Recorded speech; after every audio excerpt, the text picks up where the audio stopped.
welcome to Fire Headlines, where we discuss the hottest topics in fire service news. I'm your host, Samantha Didion. On the panel this week, joining Chief Chemna is Daniel Haight. Daniel, welcome to Fire Headlines. Thanks, Samantha. I am happy to join y'all for this conversation. I'm even going to use y'all from time to time. I'm Canadian, but I'm really happy to be part of what you put together here. And we're excited to have you on the show today. For our listeners who are not familiar, Daniel is the president and co-founder of Dark Horse Analytics and Dark Horse Emergency. He's a certified analytics professional and an award-winning lecturer at the University of Alberta School of Business. He's joining us this week to discuss the 5 stages of analytics adoption. So Ken, I'm going to kick it off with you to start us off today, as you have a lot more experience in this realm as it pertains to the fire service. Thanks, Samantha. And Daniel, thank you very much for being here. I really do appreciate it. I'm looking forward to the conversation. As Samantha said, I do have some experience. I obviously spent a career in the fire service. I retired as fire chief, but the reason I have some experience is the organization that I worked for went through an evolution over the course of my career, starting out as a small fire district that grew over time, ultimately moving into the accreditation process and becoming an accredited agency for, I think now, either the 4th or the 5th time. And that journey was very interesting for me, starting out as a firefighter and ultimately as the fire chief, understanding the role of data collection and the utilization of that information that we were collecting, and then migrating into the use of analytics in the accreditation process. For me, it was educational. It was confusing. I didn't really understand it in the very beginning. I'm not sure I understand it any better today. And really, what I'm hoping you can do for me and for our listeners is just give us sort of a general explanation. What is the role of analytics in public safety, and specifically in the fire service? And of course, we'll get into some of the details, but sort of broad strokes, what is the role that analytics plays in public safety and specifically in the fire department? Analytics itself, it sounds like a bit of a scary word. It sounds like, people think of statistics. They think of pointy-headed boss and nerds trying to, what do they say? You can say anything with statistics if you try hard enough, right? If you torture the data, it will confess. And so there's a bit of a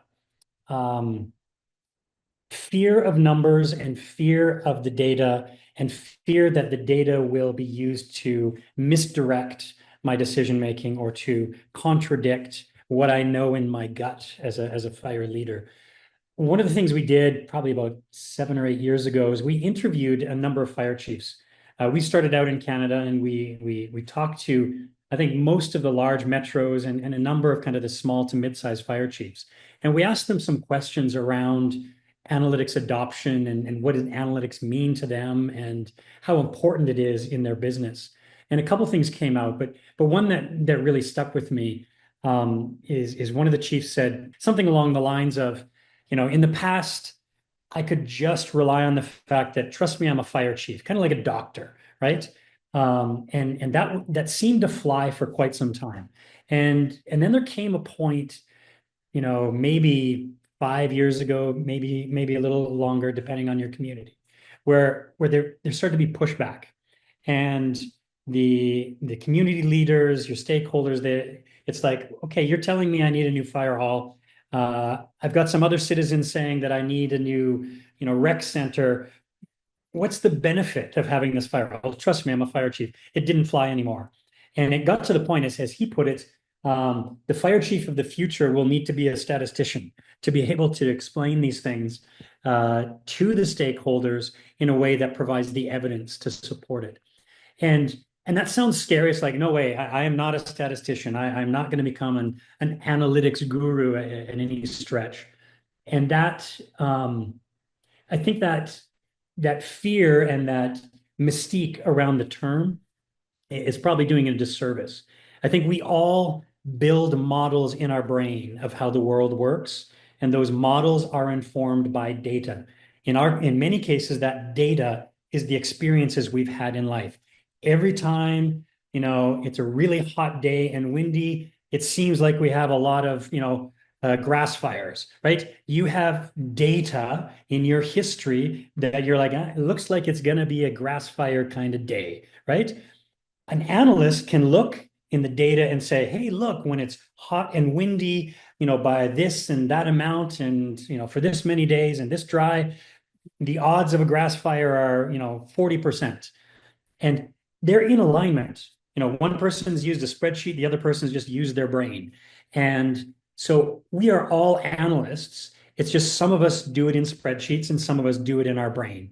And the real benefit comes when the analyst can help your brain calibrate its model, and your brain and your judgment and your experience can help the analyst calibrate his or her model.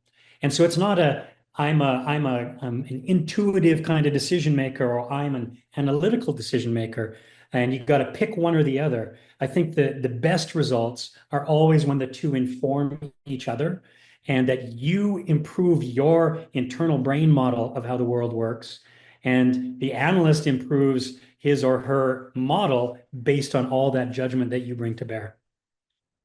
Well, that's fascinating, and I appreciate the thoroughness of the answer. That absolutely answered my question perfectly. I appreciate it. I will tell you that had I been one of the fire chiefs interviewed, I would have given you the exact same answer. That the uniform and just I'm fire chief and whatever you need, chief, just go ahead and go forth and go forth and do good things. Absolutely 100% true.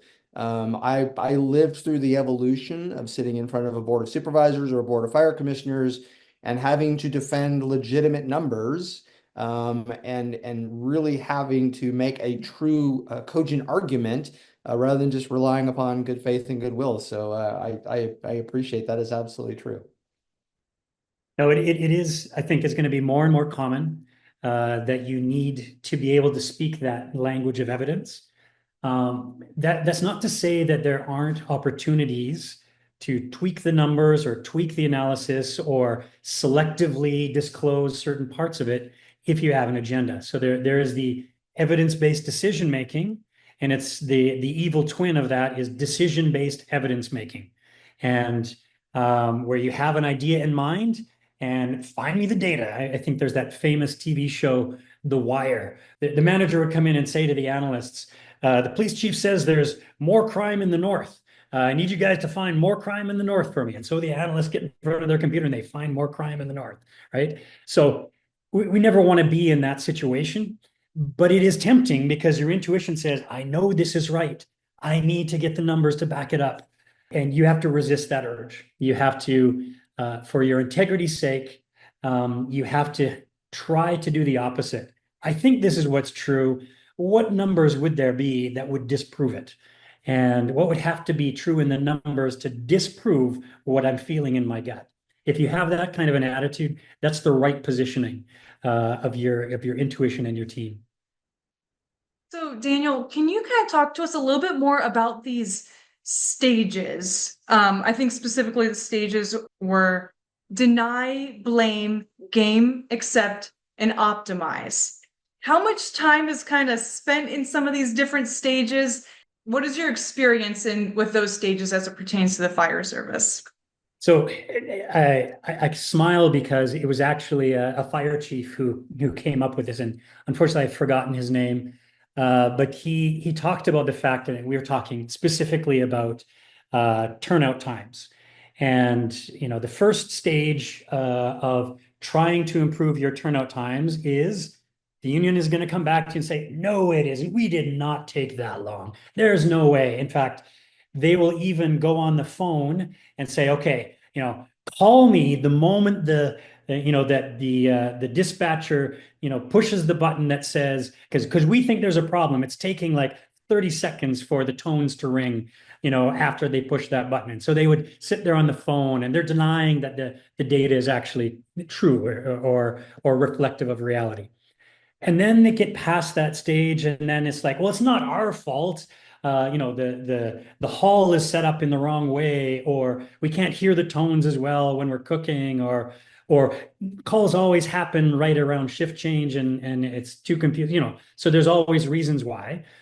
Then you find out that you know, people will start to game the system. They will be like, okay, I figured it out, that it says we're en route as soon as the truck is put into drive. So what we're going to do is, well, while John's still getting dressed and Sally's still in the bathroom, I'll go hop in the truck, pull it out on the tarmac, and say the en route, that we're en route, and then we'll wait for them to, you know, finish getting dressed and get in the vehicle. So they're trying to game the system, and so you end up, we had one service where the edict came down from the chief, like, hey, let's improve our turnout times. And sure enough, they improved by 20 seconds on average. And sure enough, their travel times increased by 20 seconds on average. And then eventually people accept the things are the way they are. And finally, you can start working together like, hey, this is actually important for what we're doing, and certainly important for certain types of calls. And then you can start to optimize it. You can start to say, you know what, maybe we don't need to, you know, go, you know, straight all out for this certain types of calls, but these other ones, maybe we will. And you can even see that in the data. We have this beautiful chart that showed the difference between, you know, that call to a sick person, or, you know, having some chest pain and trouble breathing, but it's the same person who's called, you know, every fifth day for the last few months. Your turnout time is going to be really long. And that explosion, man, everyone can get into that truck in 30 seconds, no problem. So, you know, there is a process that every group or individual goes through. And there's a process that an organization goes through. Maybe the chief is the one denying, no, there's no way that our response performance is that bad. No way that, you know, our call center takes that long to dispatch. But over time, we go to that stage and say, okay, you know what? Maybe it was wrong. Maybe there were some problems in the way the data was collected. And we've certainly run into that over the years. But eventually you get to that point that, okay, now let's do something about it. Now that we're all on the same page, we're not arguing over numbers, whether they're real or not. We've got that ground truth. And now we can talk about things like, what level of risk are we willing to accept? You know, what are we willing to do to invest to improve whatever it is we're trying to improve? It's really, I mean, I've lived through this. I've literally lived through this. As I said, we went from an organization that was unaccredited to becoming an accredited organization. And to your point about just turnout time, which is only one small, tiny, you know, element of the entire response time continuum, all the way from the time somebody picks up the phone to the time you arrive actually on scene. And you look for those little incremental moments where you can, you know, improve.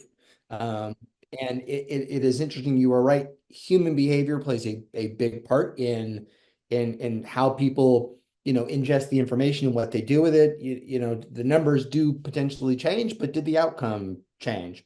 Maybe, maybe not. The thing that I'm really curious about is the value that the data and collection of accurate data and the use of analytics.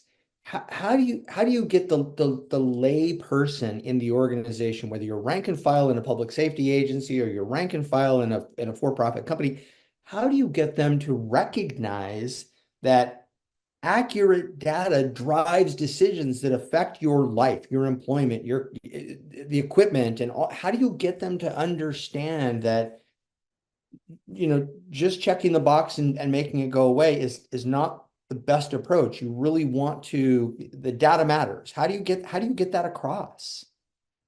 You know, a big part of it where we've seen success in organizations is taking a collaborative approach. And people are, you know, especially people in public safety, they tend to be mission-driven people. They want to make the world a better place. What they don't like is the kind of bureaucratic or things that we do for show, right? If they're being measured on something like, oh, included in our turnout time is how quickly we go to reposition a vehicle, you know, and that's included in our turnout time. So that doesn't matter. It's not an emergency. I'm repositioning a vehicle, but you're putting that in my performance measurement. That doesn't make sense. And those are the kind of things that are toxic to your organization. But if you can involve the rank and file members right up to the management in, okay, let's craft this together.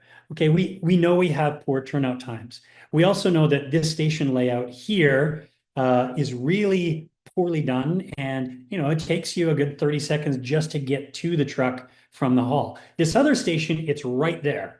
We don't need to have one size fit all for both of those stations. And let's do a walkthrough together and see what's feasible. And let's set a reasonable target that we can actually hit. And we all want to offer great service, right? For the end user, the customer who calls us. But kind of starting at that and working our way back, and then collaboratively saying, okay, how can we solve this problem? How can we make it? Maybe we need to park the truck in the first bay instead of the chief's car in the first bay, because the chief's not the one that's hurrying, and every bay you have to go is another 10 seconds, right? And showing that give and take, that we're all in this together, trying to improve performance and to collect accurate data, right? That we're, if I'm faking the button press on the en route, or I'm faking the button press on the arrival, it's not helping anyone.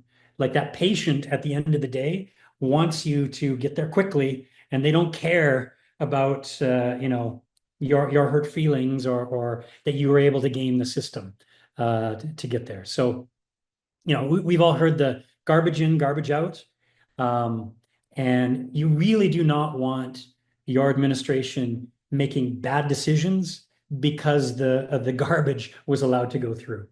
I love that, as you said when we first started, people get really kind of weirded out about, statistics, and, it can seem very intimidating. But what you just boiled it all down to is it may be the simplest solution. Just park the rigs in a different order. I mean, that the solution doesn't necessarily need to be as complex. So don't get lost in the machinery that may seem overwhelming. The answer may be fairly simple and straightforward. I think that's a very important point. No, a lot of times there are very simple things that you can do that, especially if you can harness the thinking of your entire team. And really the idea is to get people's minds off of arguing over the numbers and arguing, or are they accurate? You want them to be accurate, absolutely. You want people to accept them. And once you have that ground truth, then you can say things like, okay, well, what solutions have we not considered? Maybe we have vehicles in the wrong locations. That's an easy fix. Maybe we have, maybe we're spending too much time on certain scenes that we don't need to. I'm trying to think of one, or maybe it's something as simple as, what if we just changed our catchment areas to better reflect the drive times that are true today, 30 years after those original, first due areas were created. That in itself is like a free lunch, right? Being able to co-create solutions is so much more effective than, management saying, we've got these numbers and you better believe it. We're going to make sure that you guys are not being lazy. Again, it may not have anything to do with people being lazy, and everything to do with the layout of the hall, or, the technology behind the system. And so all of those things kind of play into it. And I couldn't agree more. I will tell you, as a long time public servant, and spent all my entire career in the firehouse, down every level of the organization is motivated in providing the best service that they possibly can. And the things that we struggle with in the stations are about how to do better, how to provide better service. That is where the angst is actually created. Nobody's trying to game any system, which is a beautiful thing. Everybody's like, we want to get out as quickly as we can and get there as quickly as we can, do the best job we can. And some of the best ideas I've ever heard come from the firehouse. How do you guys determine, I would like your input on this too. What is it that you're gathering? How do you determine what you're gathering analytics on? I'm going with this. I know where you're going. I think one of the things we say is, if your analysis and analytics and your data does not lead you to a decision, even if the decision is to stay the course, then you're really just wasting your time. The you have to start with the end in mind, right? What is our mission? What is our vision? We're trying to offer great service to our community. If I have a cardiac arrest, man, I don't care who it is who shows up, as long as they know what they're doing and have a defibrillator and they're quick, right? Like that's all I care. I don't care what badge they have. I don't care what station they came from or anything like that. In fact, I don't even care if it's a paramedic or a firefighter or a police officer. I just care that someone is being able to serve me quickly. So if you start with that in mind, if that's the end goal, then it starts to make it clear, okay, what do I need to be true in order to get to that end goal of that vision or that goal of my service? Or maybe I'm someone who, these are the harder ones. My house didn't burn down, so it's the happiest day of my life. Or my kid was saved from my burning house, so it's the happiest day of my life. Even better would be if my house didn't burn in the first place at all. If someone had come and knocked on my door and noticed that my smoke detector wasn't working, or noticed that I had a bunch of brush piled up against the side of my house, and it prevented it. Now, it's hard for me to be happy about that because it didn't happen, right?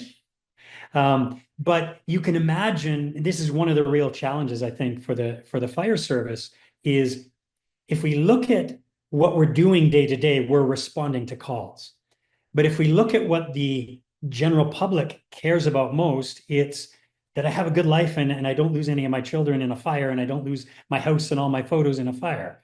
And so it pushes us, thinking that way, pushes us to say, hey, let's collect data that has to do with prevention, not just data that has to do with response. Let's think about prevention. Let's think about risk reduction as opposed to just thinking about the best possible response. I'll use this analogy. One of the projects we worked on early on as we were finding our way in analytics was for a professional hockey team. And we would run into, we're talking to the general manager, and they're interested in a player. And they really like this one defenseman. I don't know how many hockey fans we have out here. The season's just starting, so it's kind of top of mind for me. There's one defenseman who just scored a lot of goals and got a lot of points. And typically people get paid for scoring a lot of goals. And then there was another defenseman who didn't score a lot of goals, didn't get a lot of points, and so wasn't paid nearly as much. And the difference, though, in how they impacted the overall score of the game couldn't have been more stark. The guy who scored a lot of goals also was on the ice and was scored on a lot. But that isn't tracked. That's kind of like the house that didn't burn. Nobody really keeps an eye on that, right? The other defenseman hardly ever got scored against when he was on the ice, but that's not a stat that is tracked, right? And he didn't get the points, but he just made sure that whoever else was on the ice was playing better by the little things that he did.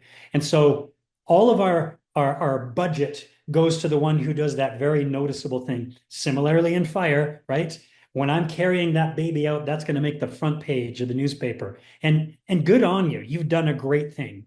But it might even be that that prevention, a call prevented, is even more valuable than a perfect response, right? The house didn't get smoke damage. The pictures didn't burn. Yes, we saved them. Yes, we put that house out. We played it by the book. We responded perfectly. And that's really hard for us to wrap our heads around, because the inspector going out there, replacing batteries and smoke alarms, convincing people to stop flinging cigarettes off their balconies, all these things actually probably add up to bigger impact for your community than those rare occasions when you get there and act perfectly in such a way as to save a home or to save lives. Again, not taking anything away from that, but in the big picture, the data, I think, is going to say that prevention is a good investment. First of all, that's probably the best description I've ever heard of community risk reduction, which frankly is seems like a very difficult concept for people to get their heads wrapped around. They think of community risk reduction in very linear, very simple, very straightforward terms, that it's your very basic prevention activities. where it's actually much more complex and much more nuanced than that. It requires really aggressive questioning and curiosity to look for creative solutions that are not obvious. It seems like the perfect lane for analytics to step in and say, if what you're having is a problem with vehicle accidents in this area, rather than just pulling people over or getting to the accidents faster, let's try and go back as far as we can and solve for the problem. If the problem is accidents that are occurring, why are they occurring? Is it a particular set of nightclubs? Or are people getting, whatever the case may be? And then you come up with a creative solution that isn't just a single organization. It's not just the fire department figuring out a way to get there faster. It's working with local law enforcement and local businesses and working with your community. And it's a much more complex set of solutions to address a problem and preventing it from ever happening, as opposed to just getting there more quickly. And I think you are right, absolutely right on. It is the outcome that we would all choose if we had the option. Nobody gets hurt, no accident, nobody loses, none of those things even happen. As opposed to look how fast we got there. That's great. Worst case scenario is we have to go. I would much rather prevent it from ever happening to begin with. I also appreciate sort of working from the problem backwards, the objective. What is the problem that we are solving for, and working backward from there, as opposed to starting with your solution and then trying to find the problem to apply it to, which is, I think, a common. I think it's easy for us as human beings to want to do that. I think working from the problem backwards sort of is at the heart of what makes analytics valuable. It gives you the ability to do that. Am I correct? No, absolutely. And I mean, numbers alone and analytics alone is not going to solve these problems. You notice that a lot of these ideas and examples we're talking about, it's the combination of some data, some numbers to maybe, bring something to light that you wouldn't otherwise notice. But then it's the creativity and the experience and the judgment of the people who've lived it together, where you're going to end up with the right approach, right? You're absolutely right. Hey, we have an amazing response capability, so let's keep improving that response capability. And we've done analyses. How many fire stations and trucks would we need in order to actually get to 90%, the NFPA gold standard? And it's a ridiculous number, right? In many cases. And so the better question is, a real goal at the end of the day is to reduce human suffering, to reduce the risk in our communities. And some of that we're going to come about through great response, but some of it's going to come about through great prevention. It creates a better, more creative problem-solving approach when we do it that way. I love the more open-minded, more creative, more inclusive, really thinking about the problem from a holistic perspective instead of being sort of linear in your thinking of how can we as an individual agency or discipline do our best part. It's like, no, step back from it and think about it much more broadly and much more creatively. One, I think it's a good way to problem solve and address problems. I think we build relationships with our partners. We may find that they have solutions to problems that we have. We may have the solution to theirs. I think it's a much better way of operating. Yeah, I noticed that a lot of the problems that are faced, that are still around, are problems that we can't deal with alone, right?